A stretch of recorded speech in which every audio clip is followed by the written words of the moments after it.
Cars have changed quite a bit since their invention in 1886, but throughout the years, the next step has always seemed to be flying cars. In 1917, this magical guy, Glenn Curtiss, put together this magical thing, which totally worked by the way, and all the way to today, we're still seeing concept cars claiming to be the next gen of travel. So many concepts, but so little catching on. And for the last week or so, I've been looking through articles and professional opinions to see if Ford territory bit in the stratosphere is a viable future. And the short answer?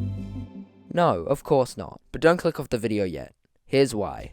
One of the biggest concerns for flying cars is safety. Is it safe? Flying cars will just never be safe, and even if we ignore that, they just wouldn't be practical. To show you what I mean, let's go step by step in the necessities of having floating Toyotas being a part of our everyday. Let's start with infrastructure. We need a complete overhaul of our current road systems, including creating dedicated takeoff and landing zones, setting up advanced air traffic control systems, and building maintenance facilities. And all this is going to cost a lot of money, driving the price of flying cars way above regular cars, making them less accessible and just generally not worth it if you're not a millionaire. And oops, you left your wing open while trying to parallel park, making it not safe to fly for the next few days, making it just a glorified normal car, but for double the price. But of course, these cars are going to have just terrible range, because bigger batteries and tanks are just too heavy on top of passengers and minimal luggage. I mean, what even happens when you run out of fuel? It's one thing when your Tesla runs out of battery on the road,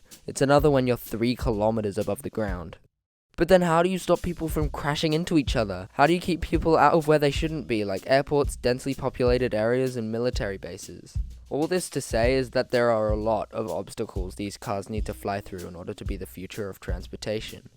And even if we ignore all these problems, say we built all the infrastructure, made it super affordable, have a good range, all that stuff, it would still be pointless compared to other forms of transport. Think about it this way. Let's categorize travel into a few generalized lengths. We have short range. Here our options are walking or cycling, driving there, or just taking a short bus ride. Medium range now. This is just driving and public transport, like buses and city trains or trams. Now long range travel. We can take personal car, long distance train, or flying with airlines. Now where do flying cars fit into this? It's not worth the hassle in short distance, because there needs to be a safe place to land nearby you and the place you're going. Same with medium distance. I mean, if you're not allowed to fly in urban areas, why would you? It just isn't at all quicker than literally just driving there. And then with long distance, it's not good either, because it would be far slower than train or airliner, the battery wouldn't last very long, and it would be hard to find safe landing spots in unpopulated areas.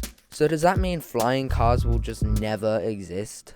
No, somebody is going to make a flying car available to the market somehow. I'm saying it just wouldn't be practical, because all the problems I talked about before add up to make flying cars simply not worth it. But the fact that we're still dreaming about possible inventions in the future makes me excited. Even though I just made a whole video basically shitting on flying cars, and also the fact that I'm afraid of heights, I am still going to try and ride one when it's invented, and then also run out of charge and fall to my doom.